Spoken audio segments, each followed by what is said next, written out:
Bienvenidos a Jan Le Crisis.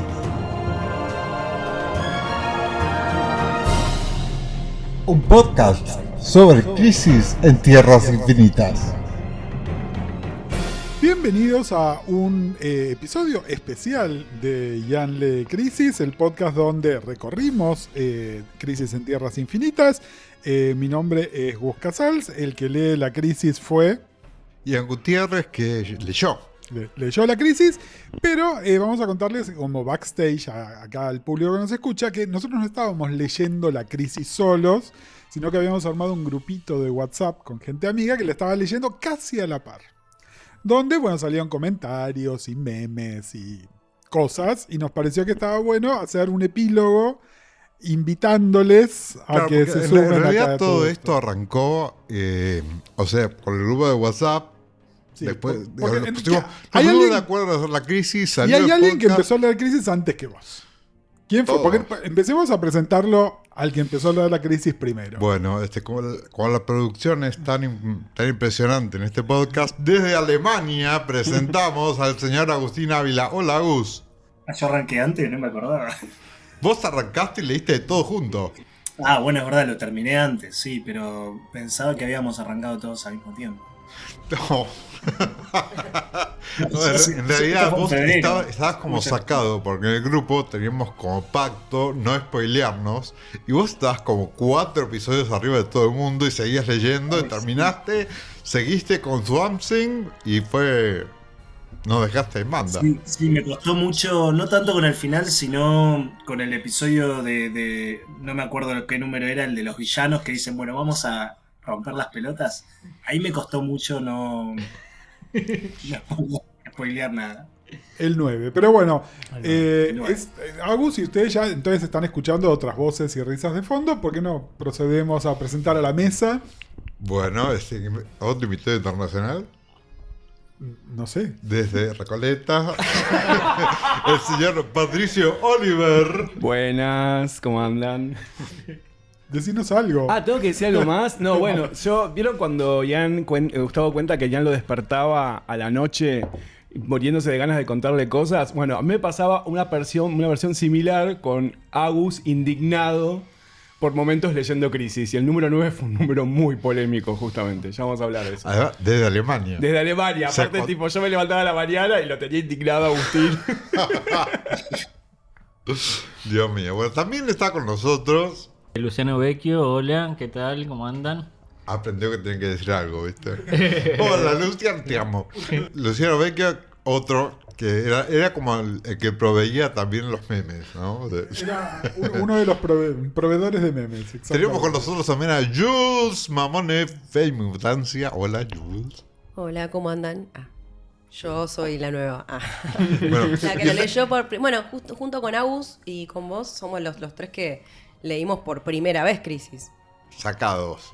Y lo que pasó con Jules también fue que fue la que lo leyó después que nosotros, digamos. O sea, no iba a la par que nosotros, se puso al día para llegar hoy al podcast y lo tenés fresquísimo ahora. La verdad que sí. Igual. Sí. Hay que contar una anécdota de que Jules tuvo un falso intento de empezar a leer Crisis. Un fallido. Por favor. Contá. Voy a proceder a contar esto que da a entender cuánto sé de cómics. Bueno, me pasó que empezamos a leer Crisis y bueno, mi novio también como que tipo hace cómics y tiene un montón de cómics y eso. Y estuvimos hablando de Crisis y también estuvimos hablando del Cuarto Mundo. Que para mí, no sé, en mi cerebro fue, bueno, es lo mismo, ya está. Y entonces él me dijo, ¿querés que te preste Cuarto Mundo? Y yo, sí, dale a full. Habíamos empezado todos a leer el primero y como que ellos hacían comentarios que yo cuando iba leyendo el Cuarto Mundo no tenían sentido. Y terminé de leer yo quiero que cuentes cuáles eran esos comentarios, porque nos morimos. No sé, ustedes me hablaban de personajes tipo femeninos en un principio. Y en el Cuarto Mundo no había ninguno. Y era todo un grupo de pibitos, tipo adolescentes, que está todo bien, pero ¿Dónde está Me Barda? costó, ¿dónde está Barda? Tipo, denme algo para seguir esto. Que era Jimmy Y él- Olsen lo que estaba leyendo. Claro, era eso. Y era como, uy, por favor, esto va a ser muy duro. Y como que terminé de leerlo. ¿Por qué estaban y- todas estas marinas?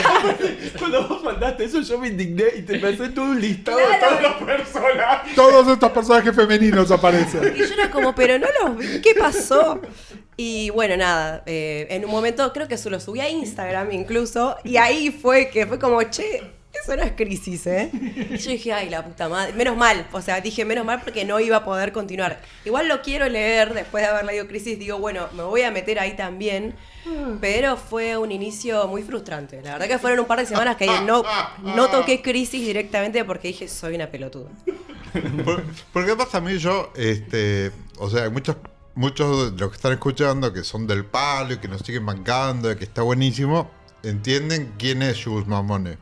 Jules es ilustradora, es una grosa, que hace unas historias increíbles y nada, que tiene libros publicados, o sea, y que una persona que esté a ese nivel de conocimiento, de arte, o sea, todo lo que a mí me faltaba en el momento de empezar con el podcast, de repente era que no entendíamos qué estaba diciendo.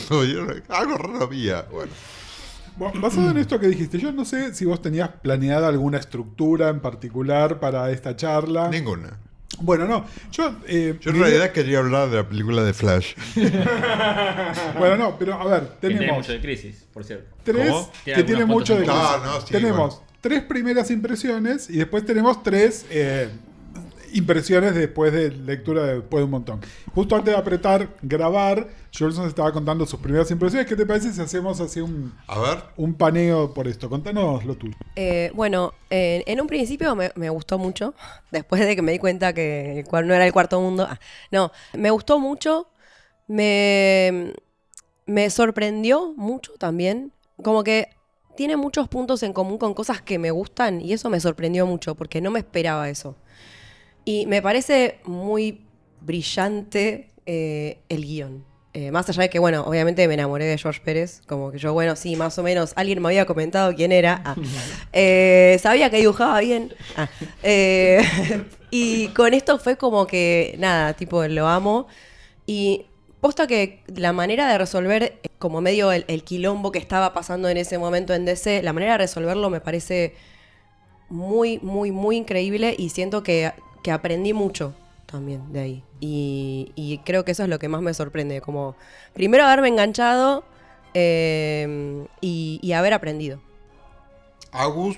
Fue bastante difícil al principio, muy.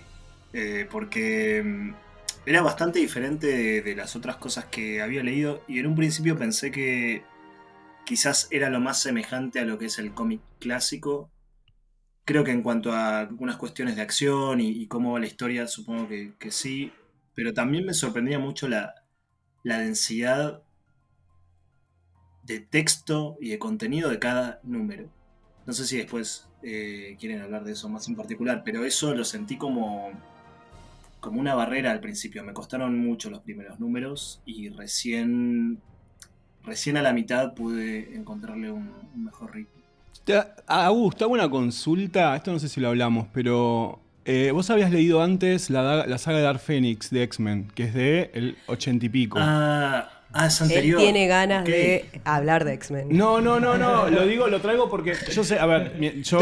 Es como No, las está perlas bien, de no Martha lo había Wayne, pensado. ¿viste? Se Entonces meten en no todos es lo lados. más. No, lo digo Lo más que más- nada porque entiendo el contexto de lo que dice Agus. Agus venía leyendo a los británicos que habían venido en DC a fines de los 80, con lo cual estaba en otro tipo de narrativa, pero antes había leído Dark Phoenix. Entonces mi pregunta es, cuando en comparación con Dark Phoenix, que es medio de la misma época, Sí, con un estilo muy parecido. muy parecido, ¿cómo lo sentiste comparativamente? No, la cuestión del contenido que decía antes, en cuanto a la cantidad de historia que se mete y cómo se desarrolla la historia en un número y después, obvio, la idea de 12 números y que muchos sean, bueno, no muchos, creo que hay 2 dobles, nada que ver. Ahora que lo pienso, nada que ver con X-Men, o por lo menos con lo que leí. Siento que era lo otro mucho más dinámico, de lectura mucho más rápida. No sé, yo estaba con un número muchísimo tiempo más que con un número de X-Men o que cualquier otro número que haya leído. No sé si iba por ahí la pregunta. Sí, era como porque son cosas más o menos contemporáneas, entonces, o coetáneas, entonces me parecía que estaba bueno ver esa comparación. Igual tiene todo el sentido, que no sea lo mismo. No, total. Y claramente nosotros los veteranos perdimos la perspectiva. Es decir, por ahí estamos comparando a Claremont y Byrne con Wolfgang y Pérez haciendo esto, y lo que están haciendo es totalmente distinto. Simplemente que en nuestra cabeza es otra cosa. Sí. Bueno, y el titular del podcast, así que la versión... Bueno, la versión corta, que no son 12 episodios de podcast, es, si bien lo disfruté mucho, ¿sí? Ustedes, y cuando hablo de ustedes, los medios ustedes tres, que son la gorda de mi marido, Gustavo, Luciano Vecchio y Patricio Oliver, vienen a Crisis con, a ver cómo explicarlo, vienen, digamos, a ver cómo solucionaron esto. Lo repetiste vos un montón de veces durante el podcast. Cuando llegaste al número 11 dijiste, este es mi número favorito porque finalmente descubro cómo hicieron esto y lo bien que lo hicieron y cómo se resolvió, porque para ustedes ya sabían cuál era la resolución. O sea, desde la lectura progresiva, desde el número 0 al número 12, se va a la mierda. Es decir, se pierde en un momento y no cierra bien. Lo que pasa es que, bueno, siento que ustedes vienen ya con el conocimiento de que esto viene a acomodar un quilombo muy grande, del cual el lector nuevo, virgen, yo, no sé si es el caso de Jules también, que venía con desconocimiento del universo DC, y no sé si pasa lo mismo con Agus, pero a mí me parece que esto que se va armando también, yo lo tengo armado, el último episodio soy yo, hay un rant mío como de 12 minutos hablando de la estructura narrativa. Es algo que se armó tan bien y que realmente me conmovía y que me metía en la historia, y que después es como que se olvida de sí mismo, y la forma de resolución, si bien no está mal, no es tan satisfactoria. Esto lo siento yo, pero bueno, digo, o sea, a ustedes les resuelve cosas que a mí no me tienen que resolver, porque no soy lector de DC. Y bueno, a ver, si bien lo disfruté, no puedo decir que terminó bien, digamos. Es lo que siento. O sea, lo disfruté. Ver lo que hace Pérez es algo increíble. He llorado mirando una composición.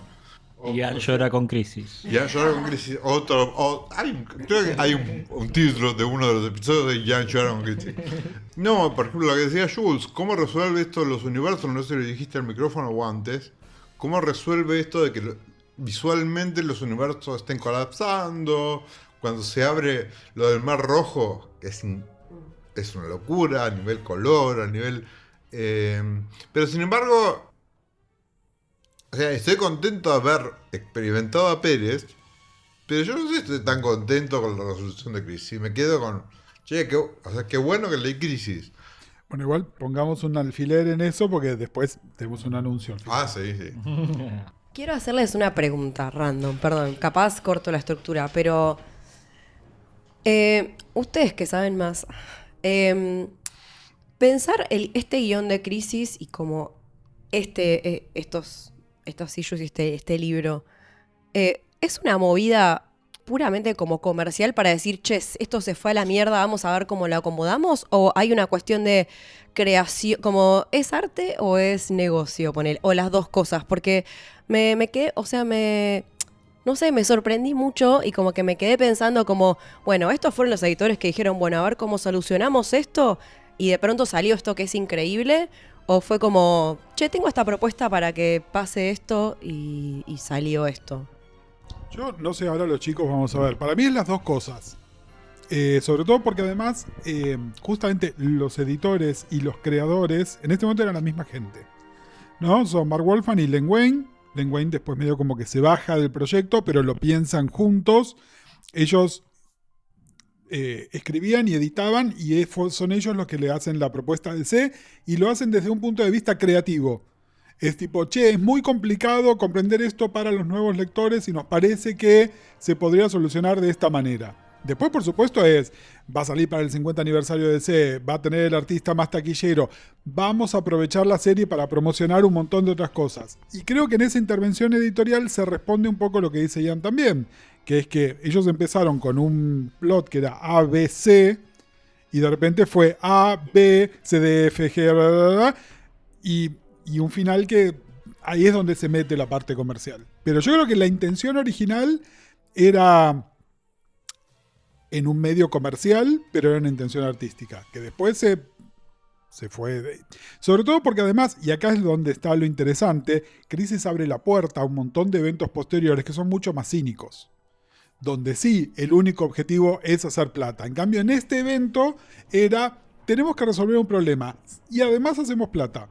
Las dos cosas juntas. Yo lo veo de esa manera, pero creo que un poco la queja de Ian tiene que ver con esto mismo también, que es que, bueno, cuando además todo el mundo ve que esto está vendiendo bien, que esto tiene éxito, que esto además va a redefinir las series que van a venir después, bueno, ahí es donde sale la cosa más comercial y perder el foco de lo que estabas diciendo. Sí, igual, o sea, suena muy cínico todo lo que vengo diciendo. Estoy muy agradecido a Crisis también. Creo que me dio estructura como para poder sentarme a leer cualquier cosa a partir de acá. No sé, debe haber cosas mucho más complicadas, por supuesto, pero tengo una comprensión como general. Sí, pero creo que acá no sirve el punto de vista de Agus. A ver. Agus leyó cosas mucho más complicadas, vos un poco también, pero con otro. Sí, me refiero artísticamente más complicadas, digamos, menos. Esta es más difícil de leer, pero si te pones a pensar, lo que leíste de Swamp Thing es mucho más complejo que todo esto que leíste acá, que son tipitos dándose piñas y ¡pum! Quedó un universo solo. Lo que pasa es que con otra visión, más monovisión, una sola cosa. Claro, lo que pasa con esto es que la dificultad para entenderlo en los diferentes niveles tiene que ver con el background que tenés de lo que leíste antes y de lo que sabés y que inclusive, no sé, a vos se te escapan algunas cosas que tienen que ver con los cómics estos de los soldados que a veces decís en el podcast como, bueno, esto debe ser un cómic pero ni bola le dabas a eso, ¿no? Como que siempre hay algo que se escapa de lo que te cuenta Crisis y que es un montón lo que hay que tener, ¿no? Como que siempre hay alguna referencia que es como súper oscura y que está muy al principio no sé, de todos los cómics, ¿no? Y yo también quiero como destacar que hay que tener herramientas para leer cómics. O sea, no es algo muy simple. Sí. A mí, yo las tuve que aprender. O sea, yo, no sé, había estudiado sociología, hice la mitad de la carrera y, no sé, te leía Parsons y el estructural funcionalismo y estaba todo bien. Y de pronto, cuando empecé a leer cómics, fue como, no sé leer nada. Como que también siento que está bueno como que seamos conscientes de que hay que tener herramientas para leer cómics Bueno, también. yo estoy muy en desacuerdo con todo esto. Luciano Puedo- Vecchio. Sí, están sobreanalizando. Quiero como- desarrollar sí. una Pasa cosa. lo mismo, gracias. A mí me pasa que esta manera de leer Crisis a mí me resultó completamente novedosa, leyéndolo ahora, a los 40. No sé hace cuándo habría sido la última vez que lo leí, yo creo que a los... No sé, creo que lo leí muchas veces en mi adolescencia. Pero bueno, mi método de lectura en esta vez fue ir leyendo un capítulo, escuchando el podcast de la semana, esperar toda la semana para leer el siguiente o escuchar el capítulo. Entonces fui semana a semana acompañando el podcast y me sirvió o sea, me gustó la lectura de Ian como primer lector adulto y de Gus explicando todo el background. Pero también estaba todo el tiempo dialogando con la primera vez que leí Crisis. Y mi primera vez de haber sido a los 8 años. Y me la encontré sin buscarla en un cajón de mi hermano en mi casa en Zárate. Hoy había arrancado por el número 11 y después leí el 2 y el 3 y no tenía ninguna herramienta de nada. Y lo disfruté un montón, me partió la cabeza. Yo venía leyendo Novaro, viendo Super Amigos en la tele, leyendo Outsiders como lo más complejo que había salido acá. Y de repente leer Crisis en ese momento fue como completamente expansivo, una sobredosis de de imágenes, de imaginación, de personajes que no me importaban entender qué estaba pasando ni quiénes eran, pero me fascinaba, me capturó. No sé en qué momento la habré entendido, pero la disfruté un montón de entrada. Entonces, en esta lectura estaba todo el tiempo retrotrayéndome a esas sensaciones de niño y... no sé, un punto de conflicto en el grupo fue el número 9, que a los adultos les parece una cagada, y acá a Pato y a mí nos parece fascinante. Y voy a decir una cosa, porque estas dos monstras no lo compartieron en sus cosas. Yo hice una encuesta en mi Instagram preguntando qué les pasaba con ese número, y el 50% de la gente opinaba igual que Luciano y que yo, y claramente ellos no lo compartieron, pero en realidad es la realidad, no es algo tan tipo... Esa encuesta estaba re bias. Porque Cero además bias. la forma en la que estaba... Puede ser que yo haya votado 2 veces con 2 cuentas distintas. No, igual yo entiendo lo que decís, pero también a mí me pasa que yo no tuve esa infancia de cómics y ya agarrarlo de grande, para mí fue un trabajo. O sea, tuve que tratar de generar las herramientas Bueno, para a mí poder entenderlo. Voy a decir que también me pasó leyéndolo ahora, prestando atención a la estructura y qué sé yo, que sí, me pasó eso de que por ahí no se sostiene tanto o que me costó el interés por momentos. Con lo cual creo que no sé si no funcionaba mejor leyéndolo de chico que de grande. Total. Total. Sí, y quiero, a ver, voy a tratar de hacer un goosplaining de todo esto, como lo entiendo yo. Es la lectura de los tres que amamos los superhéroes y los disfrutábamos, y entonces ver un montón de tipitos con poderes haciendo cosas a distintas edades nos gustaba y lo disfrutábamos igual, y si hay mucho en Crisis es muchos tipitos con superpoderes haciendo cosas, versus los tres que lo están leyendo de adultos ya con otros conocimientos de literatura, de estructura narrativa, de cómo se crea una historieta, y entonces le ven otra cosa. Yo sigo disfrutando. A mí los momentos que me siguen pareciendo un plomo, como bien decía Agus, son las partes donde no hay tipitos con superpoderes, pero después está la secuencia en New York donde están todos haciendo cosas superpoderosas y me parece divina, aunque no avance la trama, aunque no cumpla ninguna función. Pero creo que tiene que ver con un amor basal y que se creó en la infancia, primera adolescencia. A mí me pasó, a ver, yo Crisis lo leí por primera vez en el año 91, creo, cuando estaba en primer año del secundario, que me lo prestó un compañero más grande del colegio, que nos conocimos en una convivencia y los dos leíamos cómics. Los únicos que leíamos cómics todo el colegio. Yo venía de lecturas de Outsiders de perfil, Novaro y algunas cosas de Marvel de Forum, pero todo muy descontinuado. No era que yo tenía un entendimiento del universo como una cosa general. Sí había agarrado muchísimo material de Novaro, de que tenía un amigo mío, donde había mucho de Tierra 2, sin saber que era Tierra 2, era simplemente los superhéroes más viejos. Para mí era eso, yo los descubrí después de esos superhéroes. Entonces cuando agarré Crisis, que me la prestó entera, él me dijo, tenés que leer esto para entender. Había algo de ser adolescente, empezar a ser adolescente en realidad, dejar la infancia, de encontrarme con el cómic que también hacía como que apareciera la adolescencia de los mismos cómics que yo leía. Yo venía leyendo todo con una lectura muy infantil, buenísima, y Crisis era, ahora DC se vuelve serio. Porque yo lo conté varias veces, para mí Marvel era un poco más visceral y DC era un poco más como más naif. Y Crisis era eso. Y además, cuando a uno le gustan los superhéroes y sos chico, encontrarte con Crisis es un regalo. Porque decís, esto se multiplicó por una cantidad de cosas que te fascina. Tengo acá la tapa del número 5, ¿no? Donde contás 100 personajes y querés saber quién es quién. Exacto. Y querés saber por qué hay 2 de cada de unos cuantos, ¿no? Sí. Y te fascina el juego de comparaciones. Y me acuerdo que aparte Juan Manuel me tiraba datos. Me decía, ¿sabías que esa tapa? Hay una tapa, me decía, te voy a hacer un juego. ¿Cuál de todas las tapas ganó un premio? Y jugábamos a eso, ¿entendés? Y él tenía 15 años, no era que era mucho más grande que yo. Entonces se generaba como esa dinámica donde a mí Crisis me abrió como una situación de esto se expandió a un nivel que no lo puedo creer. Y me pasó otra cosa cuando lo leí. Yo leí después por Bit, yo primero leí en 5, lo leí por 5 española. Después leí la versión mexicana de Bit, que me la compré. Y después lo volví a leer de nuevo. Hablo de corrido, no agarrar un número cada tanto. Después lo leí de corrido para ahora, para el podcast. Y yo tengo que confesar que las cosas que yo había entendido de chico se sostienen de grande. Que no era que no había entendido cosas. A mí me pasó más o menos lo mismo. Lo mismo, como que no es que había descubierto algo de la trama que había quedado oculto y por la edad no me había dado cuenta. Con lo cual, yo siento que el mecanismo que tiene Crisis de que pueda ser leído por una persona fanático de cómics, ¿no? De 30 y un niño de 15 o de 14 o de 12, está muy bien realmente como está planteado para la complejidad que tiene. Porque es complejo a nivel cantidad Y es complejo a nivel conceptos, que una vez que ellos te los explican, que empieza las tierras paralelas, y son muy claros, son muy enciclopédicos para explicar además. Entonces para mí está bueno eso también en la construcción, que tiene como pieza literaria, como pieza de comunicación, Crisis. Entonces en ese sentido me pasa que yo tengo como, soy cínico para algunas cosas. Para los cómics no soy muy cínico generalmente, sobre todo los cómics que replican con mi infancia, como que mantengo como el espíritu de lo que me produjo eso en su momento. Sí, bueno, y nos fuimos para otro lado, ¿no? La idea era nosotros tres decir que nos había pasado volviendo a leer. Vos acabás de decir, a mí me pasó algo muy parecido. Yo, de nuevo, consulto o veo cosas puntuales de la crisis todo el tiempo, pero leerla toda de una sentada, creo que la última vez que lo había hecho fue cuando salió el primer hardcover, que fue en el año 96, una cosa así.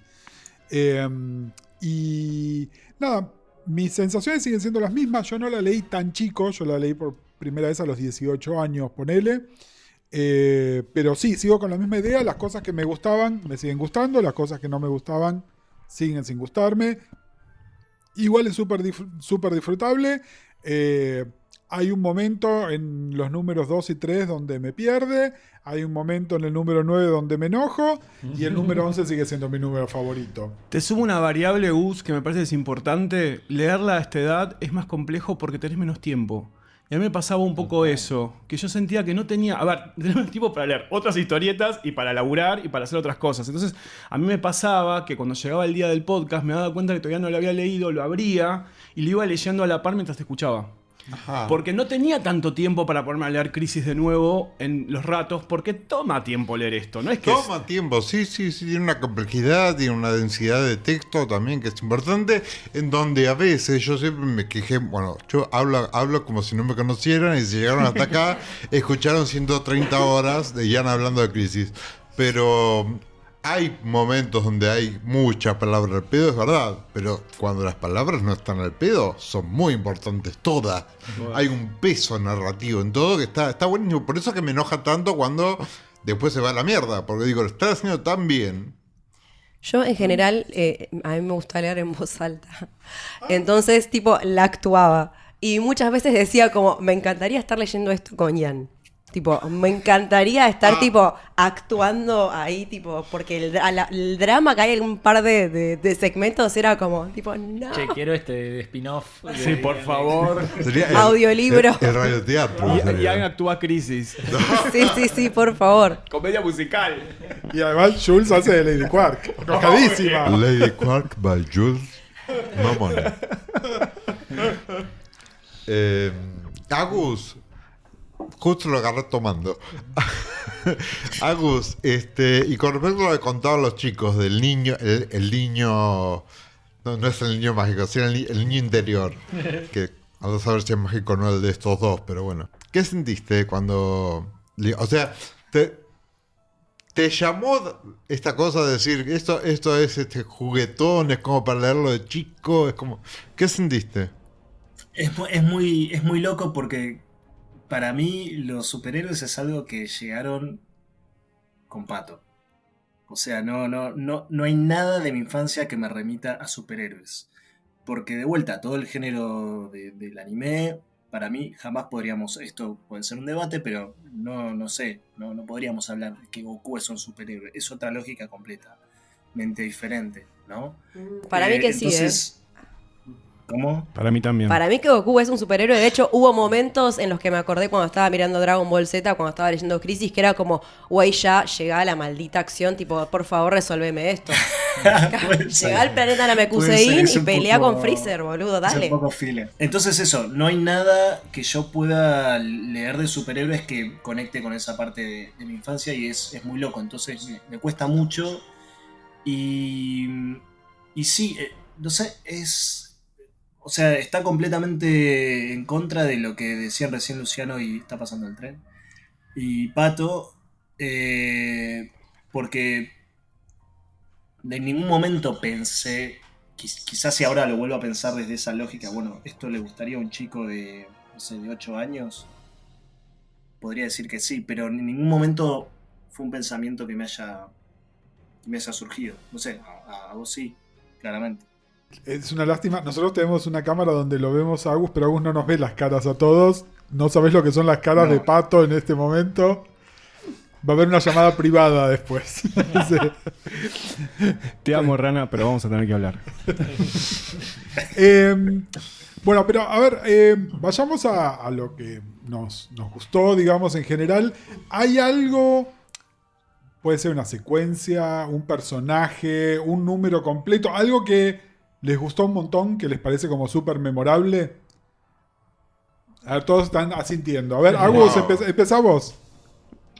Bueno, primero, a mí me sorprendió mucho y me tranquilizó mucho que tus episodios, a vos, Gus, tu episodio favorito y tu episodio más odiado sean los mismos que los míos.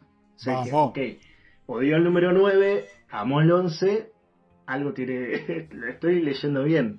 El 11 me pareció que estaba muy bien. Bueno, no sé, es una manera de hablar. El 11 siento que podría haber sido un número doble. Digo, ese es el tipo de drama que a mí me interesaba, ¿no? Todas las cosas que suceden en el 11 son la crisis propiamente y quizás se desarrollan más en otros lugares que no son crisis, pero que bueno, a mí es un poco lo que más me gustó. No sé, en el 11 es también lo que pasa con Huntress y Robin, sí. Sí, ¿no? A mí esa escena me pareció muy tremenda. Como que por un momento me pasó que pensaba, bueno, pero ¿por qué me parece tan impactante algo que no tiene nada que ver con el mundo real? Y no sé si... Bueno, no sé si me estoy yendo al carajo, pero no sé si es algo que nos cueste tanto conectar con el mundo real, porque en definitiva esa idea de, está bien, se murió, sí, alguien que se murió, pero que no haya una tumba es muy fuerte, creo que... Chicos, los desaparecidos, es claro, clave. Eso, bueno, no me quería ir al carajo. Pero sí, con perdón, eso, con la historia de, qué sé yo, de nuestro país, con el tema de la identidad, de quién es uno, que todas las identidades sean reescritas por una especie de... Agus, sí, a ver, y es Antígona también, ¿no? Es decir, va totalmente al pasado. Es decir, justo estábamos hablando de los temas universales con Jules, un poquito acá en la grabación, pero también antes de grabar. Bueno, sí, esto sí, está siempre presente. No, totalmente de acuerdo. Bueno, Jan, algo que... Hay dos episodios ya grabados de Ian. Preguntémosle a Luciano. El episodio de Luciano, a ver qué... Otra vez me sigue reviviendo todo el placer, sobre todo las imágenes con muchos personajes, que es algo que a mí me sigue influenciando el laburo, de hecho. Cada vez que puedes jugar a contar los personajes y... Bueno, también me gustó darme cuenta que a esta altura de la vida... reconozco a todos. Como que cuando era chiquito no conocía a nadie y ahora sé la historia de todos, cada uno hasta el último. Y ahora has dibujado un par también. También, claro. También me gustó ver... Lo tuyo, a ver, perdón, quiero decir, lo tuyo aparte es un full circle hermoso, porque encima vos laburás dentro de esa editorial, es hermoso. Sí. Que te den más trabajo. Dale, copate. Claro, acá lo tenemos como que es ahí el amiguito de Luciano. Y la gente que está escuchando debe estar los gritos. Oh my god. Me gustó como, bueno, puntos novedosos, hacer esta segunda capa de lectura de cuál era el contexto editorial en ese momento, darme cuenta que un montón de cosas es realmente la primera vez que pasó, lo que significa la muerte de Supergirl y de Flash. El arquito de Flash, creo que me fascinaba mucho de chico el tema de que apareciera su imagen en el pasado, después en el futuro y qué sé yo.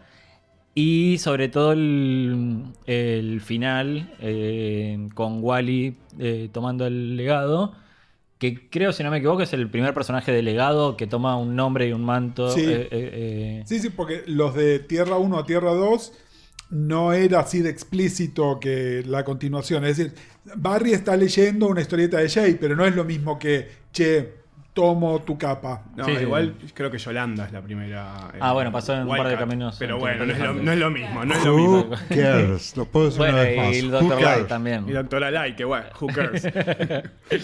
No había notado hasta esta lectura el tema del protagonismo de Ordway. Yo tampoco. Y es muy notorio. ¿Qué más? Los diseños, bueno, todo. ¿Vos?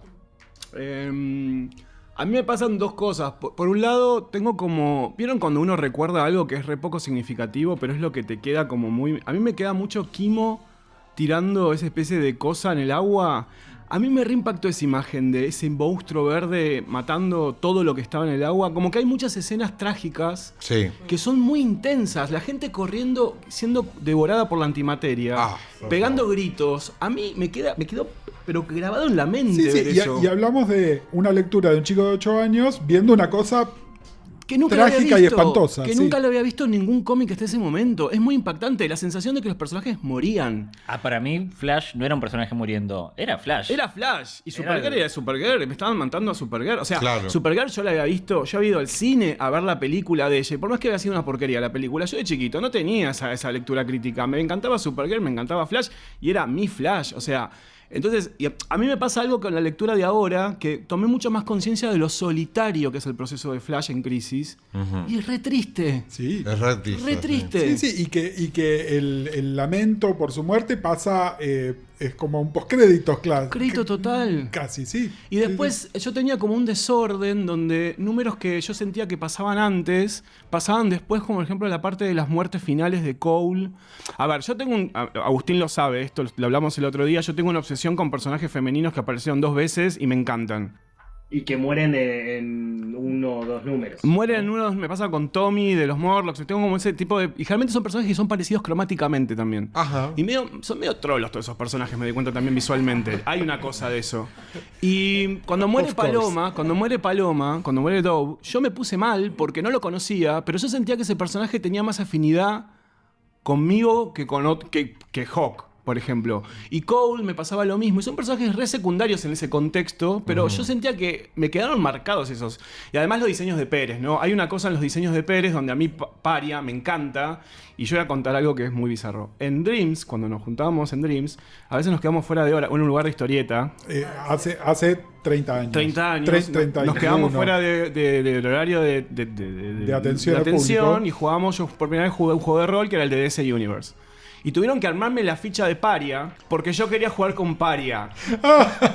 Tuvieron que armarme la ficha de Paria como sintagma, me parece hermoso. No había nada. Y me acuerdo que me decían, ¿por qué querés jugar con Paria? Y a mí me encantaba Paria porque me gustaba visualmente lo que había hecho Pérez y me gustaba lo dramático que era el personaje. Y me acuerdo que no servía para nada jugar con Paria. Entonces, también el impacto... ¿Ya había salido Emotions? No, todavía no. Pero también acá a la pata Pérez, ¿no? De cómo algunas cosas me impactaron visualmente más allá del contenido, ¿no? También, ¿no? Los diseños de Pérez son muy impresionantes. Sí, por otro lado son los famosos diseños que puede dibujar él solo, ¿no? Exactamente. Sí, mira, me interesa lo que me dijiste de Cole porque yo tratando de armar esta idea de qué es lo que me pasa, una cosa que me gusta de la serie también es una cosa que me disgusta de la serie. Esto de que te hacen un pequeño highlight o te traen algunos personajes solamente porque los van a matar, me enfurece. A mí también. Me enfurece, ¿eh? Es una cosa que me pone loco. Por otro lado, todos los callbacks que hay, por ejemplo, a cosas que pasan con Power Girl o entre Power Girl y Huntress, que son un eco de lo que pasa con Supergirl y con Supergirl y Batgirl, eso me encanta. Eso me parece que tiene maestría, es entender perfectamente el paralelismo entre esos personajes, que entre las dos caras es racional, pero entre Batgirl y Huntress no tiene por qué ser racional y sin embargo los bits funcionan exactamente igual. Pero son personajes que tienen historia, entonces podían armar eso. Cole es una placeholder total. No, Cole me parece de un cinismo absoluto. Creemos un personaje nuevo para matarlo. Es tipo, chicos... De hecho, yo busqué después los números de Titanes para entender, porque yo tenía solamente los de García López que había dibujado cuando aparece Cole por primera vez y esa era mi única presencia. Yo después busqué los números de Titanes para leerlos, que no eran de Pérez, entonces... No solamente son números muy complicados, el personaje es odioso además en los cómics y prefiero no haberlos leído. Prefiero quedarme con ese personaje que se sacrifica, con esos poderes hermosos y no quedarme con el personaje real que crearon para matar, porque realmente es detestable el personaje encima. Y acá hay otra cosa, ¿no? Voy a lo que decía Agus también, ¿no? Que Agus lo rescata porque tenemos una lectura parecida. A mí me interesan los personajes, no la acción. Y por eso lo que les acabo de decir son character beats y me gusta el número 11 porque es todo sobre los personajes. Pero esa es mi lectura, me pasan las películas también, por eso las películas de acción me dejan medio frío y me gustan las películas donde está todo el mundo bla, bla, bla, bla, bla. Pero esa es una apreciación, una manera de consumir mía también. Vos hablabas de los diseños de los personajes nuevos. Y entiendo que para Jules, Jan y Agus es medio tramposo, pero es ¿qué personajes que no conocían de repente la serie fue? ¿Qué personaje? Voy a empezar con Jules porque yo ya sé quién me va a decir. Bueno, a mí me gustó mucho Lady Quark. A mí dame una rapada mala onda y ya está.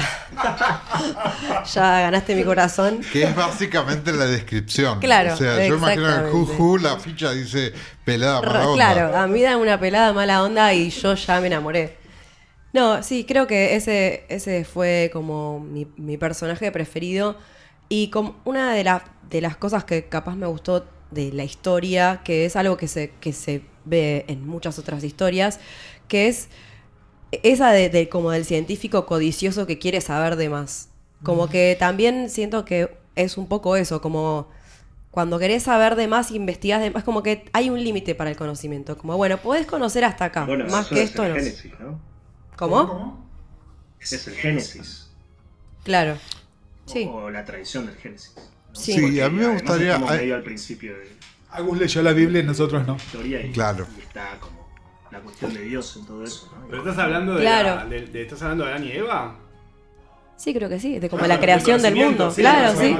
sí. Claro, sí, que en Crisis claramente está, o sea, Sí. y que de hecho justamente Lady Quark como que odia a Paraya porque porque nada, como que supuestamente es todo culpa de ese personaje, después te das cuenta que en realidad no.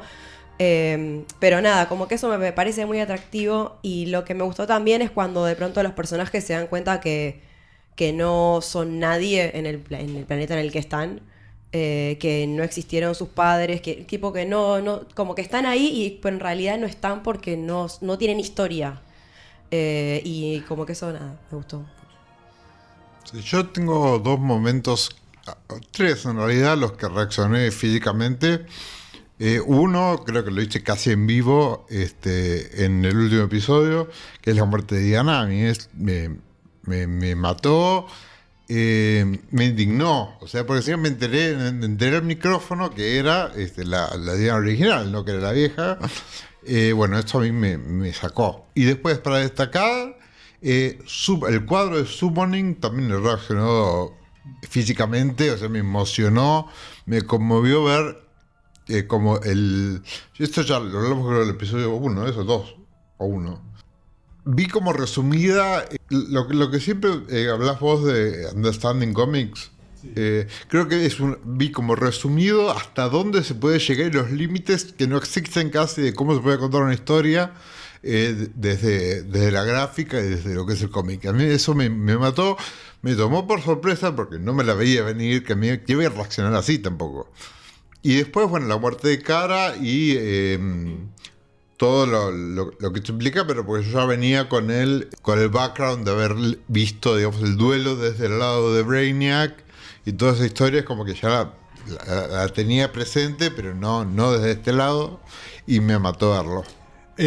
Igual tu personaje favorito, que era la pregunta original, es el Rey Solovar. Ay, mi vida, sí. pero yo lo quería de antes, es igual. Sí, pero es...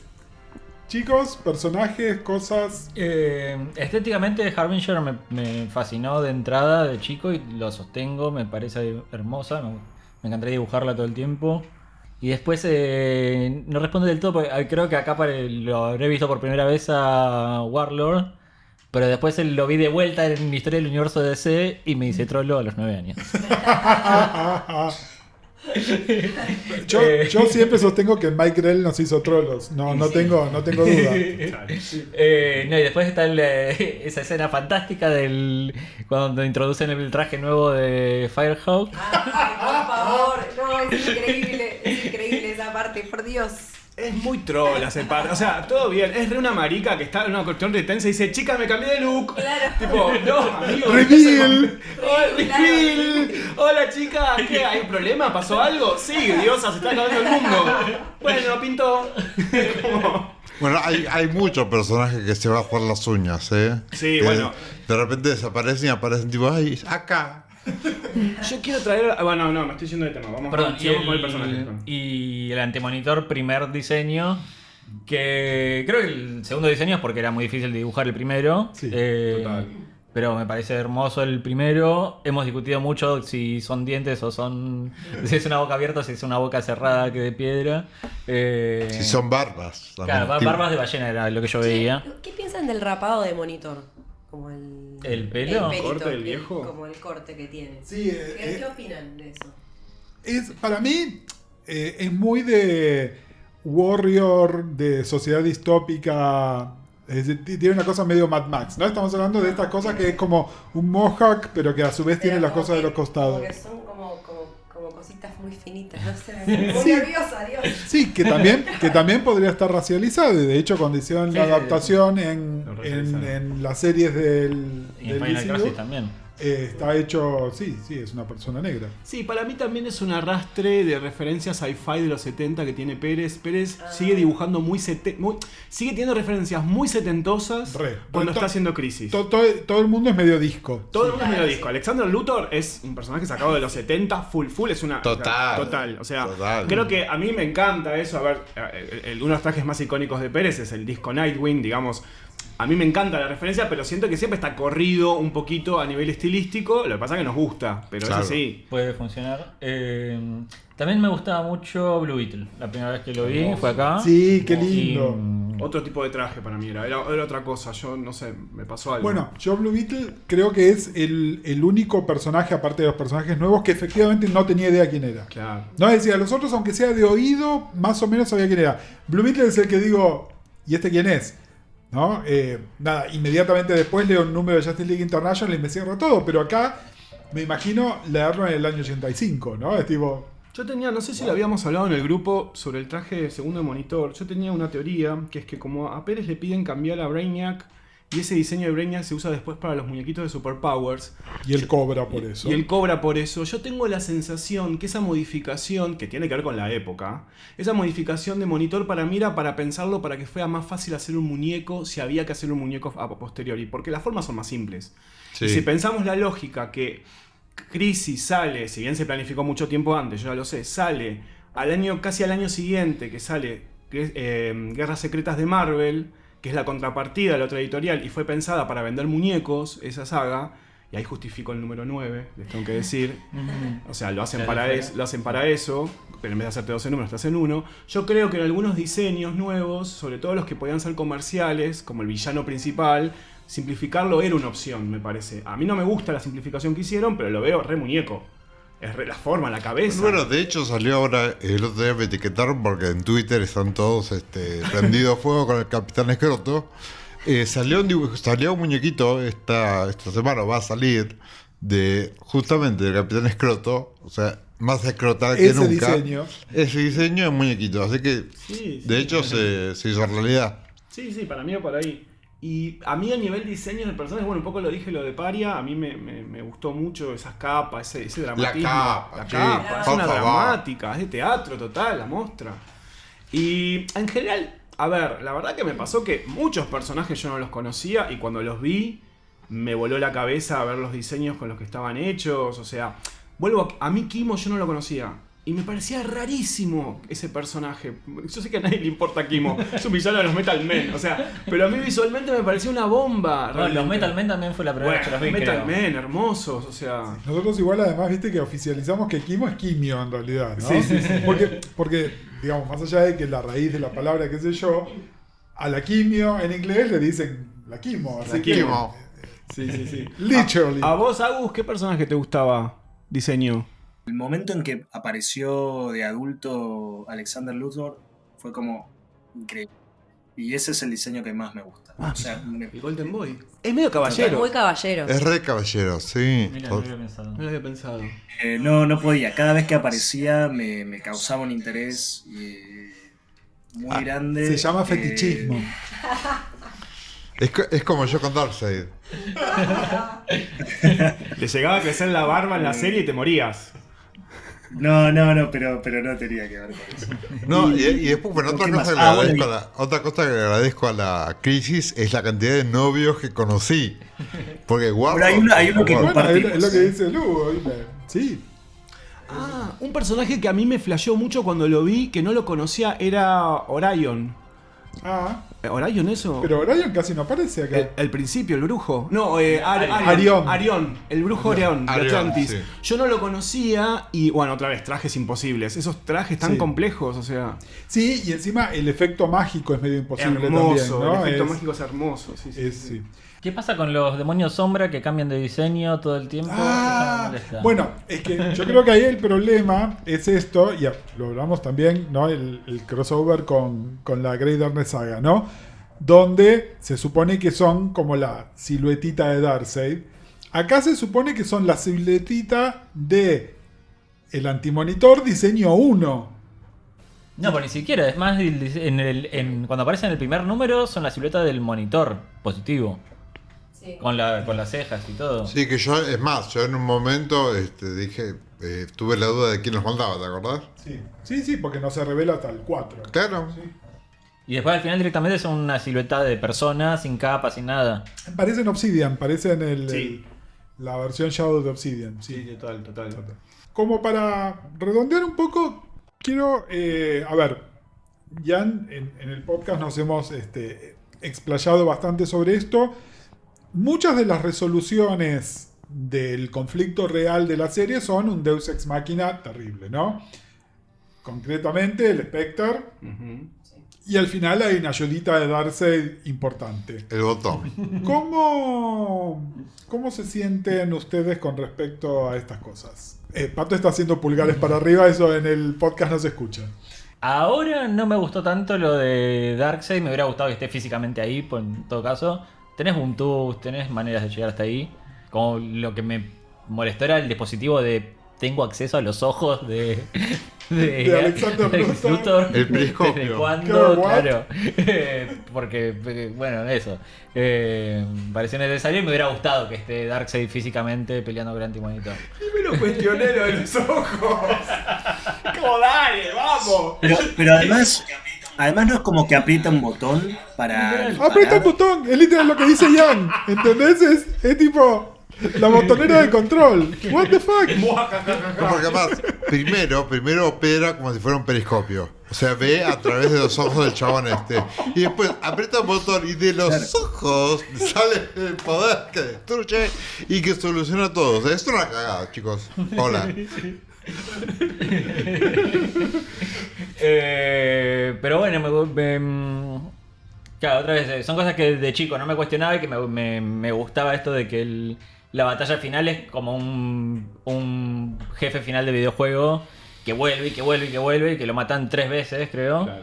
Ahora me parece un montón, pero también por contexto, cuando salió originalmente era completamente novedoso, había que matarlo bien matado, tenía que haber que cada quien tener su momento de dar ese golpe definitivo y que lo termina dando Superman y bla. Otra cosa que yo de chico no tenía esa noción de que el Superman viejo era el original. Ajá. Para mí era un Superman viejo y ¿quién es este? Salí de acá.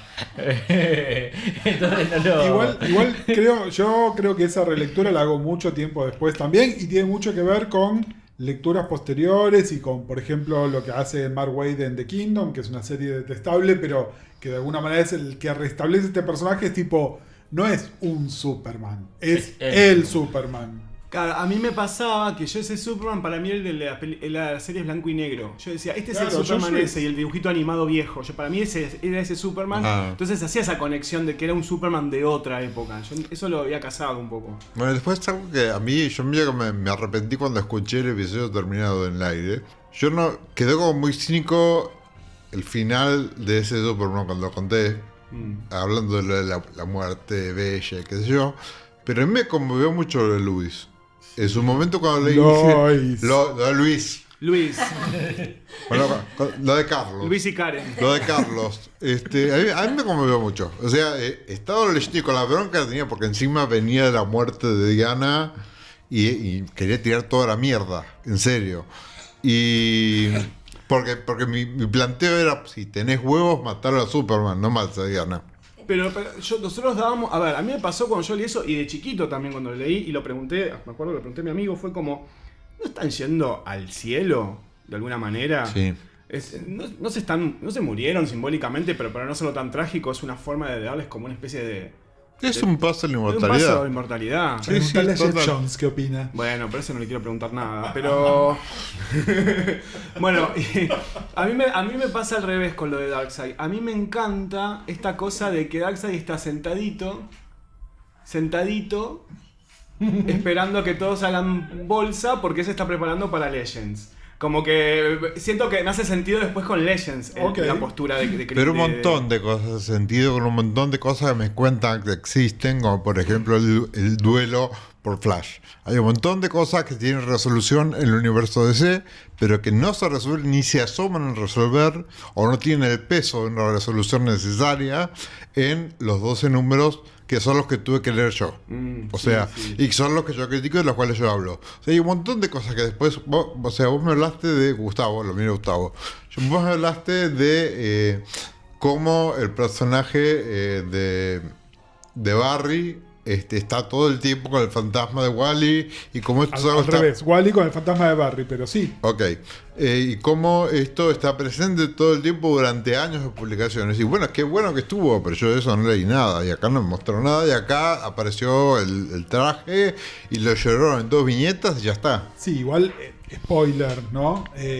Se hace con Barry porque con Supergirl y Wonder Woman, como hacen de cuenta que esto nunca sucedió, entonces no podés tener un duelo por esos personajes. Pero sí se hace con Barry y se hace con Dob también. De hecho, la historia de Hawk de acá en más está regida por la muerte del hermano. Sí, Total. todo lo que pasa con el personaje. Pero mencionaste Legends, mencionamos otras lecturas. Y esta es una pregunta para Ian, Jules y Agus. ¿Los deja con ganas de leer más? Sí, definitivamente. Sí, a mí me dan ganas de leer más, definitivamente. Y yo voy a seguir leyendo. Bueno, entonces acá este es el momento donde ¿Qué podemos vamos a hacer. ¿Nos ponemos de acuerdo? ¿Qué leemos? A ver. Hay un plan de lectura que... ¿Lo anunciamos? Sí, vamos a anunciarlo. El decano. Sí, vamos a anunciarlo. Hay un plan de lectura que está basado en un montón de... ¿Qué dijo? Infinity.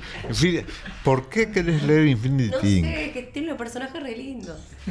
Pero no lo mencionan un montón de veces en el Sí, podcast. Infinity, sí. como que continúa muchas historias, ¿no? Y ahora podríamos incorporar la terminología de Infinity Inc., que es precrisis. Claro, exactamente. Y justamente es es el título, yo diría, más afectado por la crisis. Es decir, aparte de Superman y Wonder Woman, el título más afectado por la crisis es Infinity Inc. De hecho, esto provoca que Roy Thomas se pegue el buque, Sí, porque va. él se encargaba de todo lo que era Tierra 2 prácticamente, Claro. y con esto le están diciendo, amigos, se acabó. Tus conceptos, Ya besitos, están. no están más. Sí.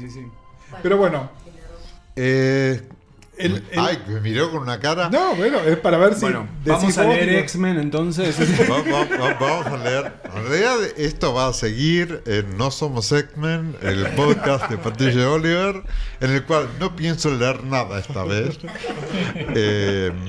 Pero bueno, Bueno, es tu momento de brillar. Contá. de No Somos X-Men. Bueno, no Somos X-Men es el podcast que hago producido por Ian y editado por Ian, donde hablamos de los New Mutants, la serie de los años 80, basada en los estudiantes de X-Men. Ya tiene una temporada completa en Spotify que pueden escuchar y es hermosa, con toda la gente que está en esta mesa participando y mucha más. Y estamos ya planificando la segunda temporada con algunos invitados increíbles y les prometo que va a estar muy buena. No se da una idea de lo que son los invitados, primero. Bueno, pero podemos volver a... Y bueno, seguimos con Jan Lee Crisis. Jan va a leer Post-Crisis. Vamos. Eso es una serie de publicaciones.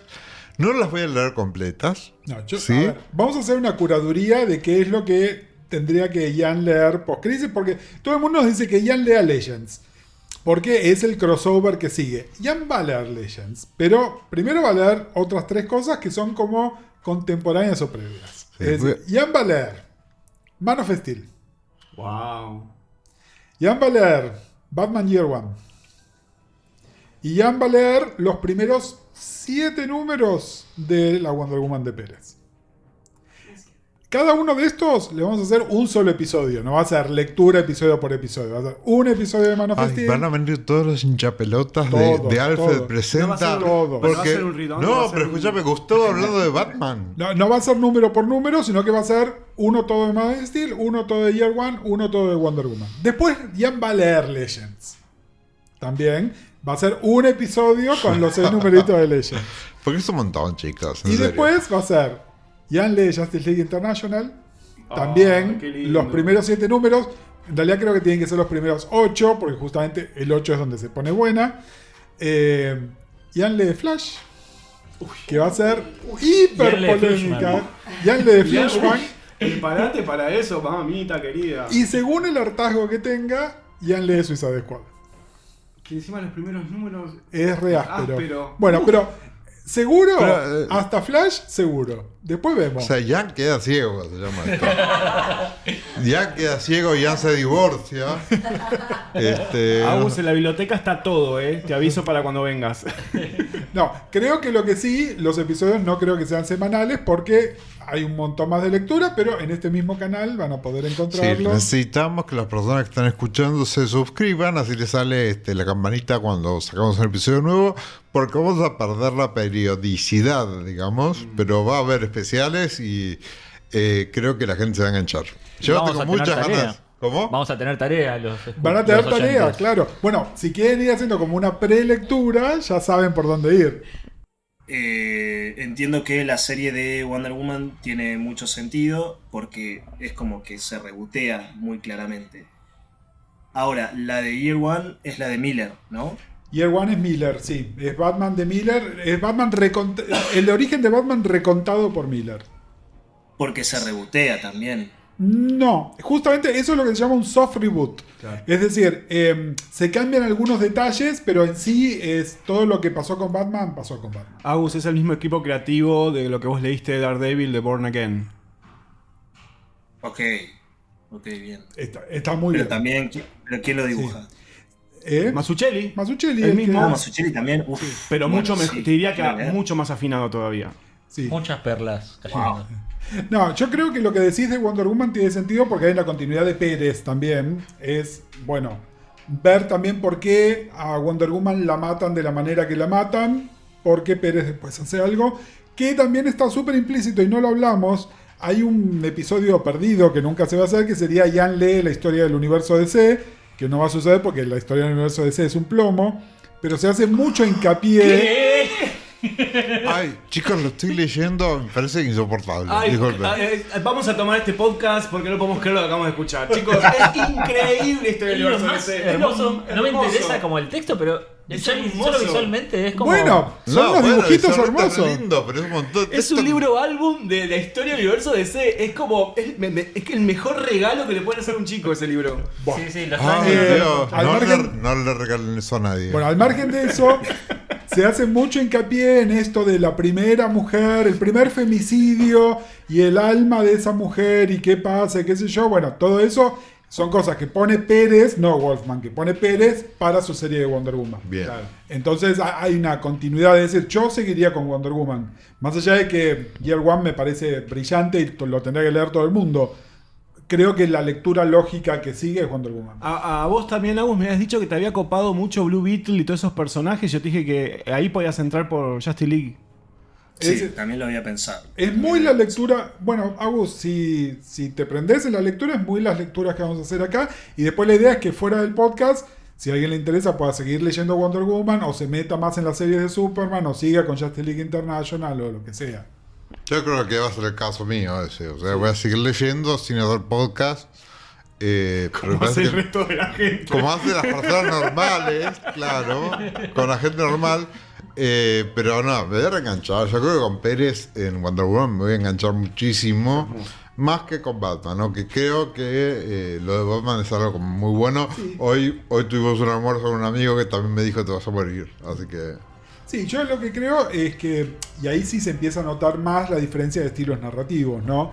Byrne va por un lado, Pérez va por otro, Miller va por otro, donde se empieza realmente a ver el efecto de la crisis, no por tal personaje volvió a empezar, sino por, bueno, hay líneas creativas que son radicalmente diferentes, algunas funcionan y otras no. De hecho, de todas estas que mencionamos ahora, la de Flash claramente no funciona y a los 13, 14 números le cambian la dirección creativa. Entonces, nada, es interesante ver eso también. No todos los experimentos salen bien. Exacto. Va a haber que cambiar el nombre del grupo. Bueno, igual... El grupo en este momento se llama, no sé si querés decir el nombre que tiene actualmente. Decilo. Se llama Crisis en Putas Infinitas. Bueno, aprovechemos que lo tenemos a los chicos. Pato ya vendió el podcast. Lu, ¿qué tenés para vendernos? No tengo nada muy particular, no estaba pensando en eso. El público argentino no te va a ir al Kickstarter de Sereno, pero bueno, Claro, estás por sacar un está Sereno pasando en eso, tapadura. Está por salir Sereno en tapadura, ya está en los últimos días del Kickstarter, así que bueno, eso se celebra, se comparte. No, lo que me tiene muy contento es que estoy en Hellfire Gala de este año, que sale a fin de julio. Salió un tráiler esta semana animado que me puso muy contento, muy conmovido. Después, ¿qué más? Estoy en un número de Spider-Man que terminé ayer y después se viene una serie que todavía no puedo anunciar y que arranco esta semana a dibujar. Nada, y estoy haciendo muchas tapas también este año. Un lindo año, muy ocupado dibujando un montón. ¿Subiste por el Grand Pride también? ¿Cómo? ¿El número de Pride subiste? No, este año no estuve en los de Pride. Porque no tienes más orgullo. Claro. No, porque estuve haciendo cosas de Pride durante el año que me gusta más también. Jules, ¿qué nos vendés? No, estoy dibujando ahí una historieta de vampiros y eso. Nadie Croma. vende Chroma Comics. Nadie. La concha de la- Sí, perdón. Estoy haciendo una historieta en Chroma Comics. Que está también participando Pato, Ignacio Minaberri, Quique Alcatena y Pedro Mancini. Bien, y para vos es un primero porque estás haciendo superhéroes. Estoy haciendo superhéroes. Bueno, me re gustó también lo de Crisis porque yo tengo pensado lo tengo pensado por issues, como que tengo armado todo el guión. Y la primera mitad de como el primer issue no tenía ganas de mostrar mucho superhéroe porque me gusta un poco que los haters me odien. Entonces, la segunda parte sí está pensada para ser full superhéroe y como que esto de Crisis fue como genial, tipo perfecto porque es lo que estaba necesitando. ¡Vamos! Bueno, y Agus, ¿vos tenés algo para vender? ¿Alguna cosa que escribiste en el Vaticano? No sé, graffiti que hiciste en el Vaticano. No, yo tengo preguntas que después me gustaría hacer cuando cerremos esto. Dudas sobre Crisis. Pero Agustín, vos estás escribiendo algo. Sí. Sí, de hecho se viene el debut como guionista de Agustín Ávila. A todos les tenemos que tirar la lengua. ¿Qué mal? A Son ustedes horribles. le falta media training a Somos ustedes, varias. Autobombo, chicos. House of Vania. Bueno, hay que... Falta mucho dibujo todavía. Bueno, pero podés contar un poco. Bueno, si no lo guardamos para más adelante. De paso, Pato Sí, contá sí. de Aquelarres.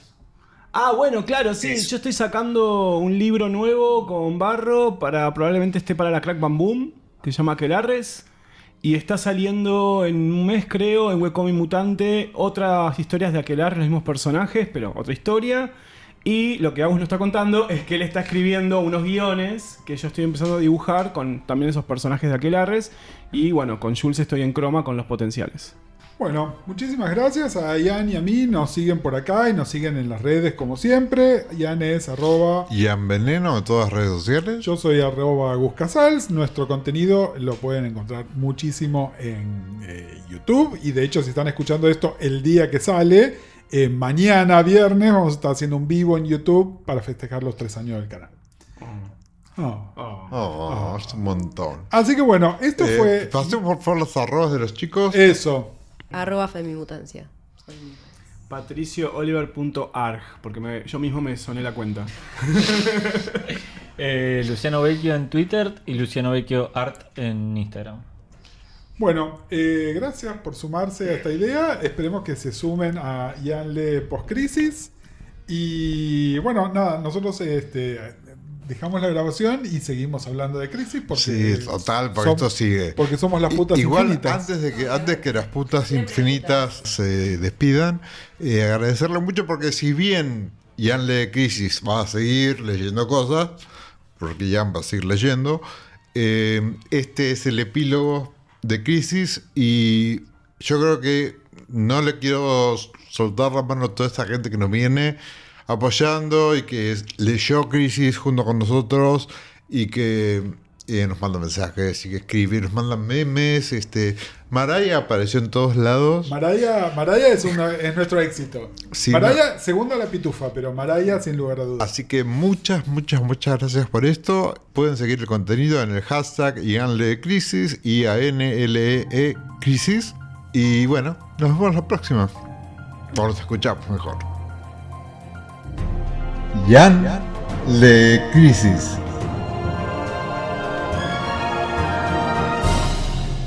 Un podcast sobre crisis en tierras infinitas.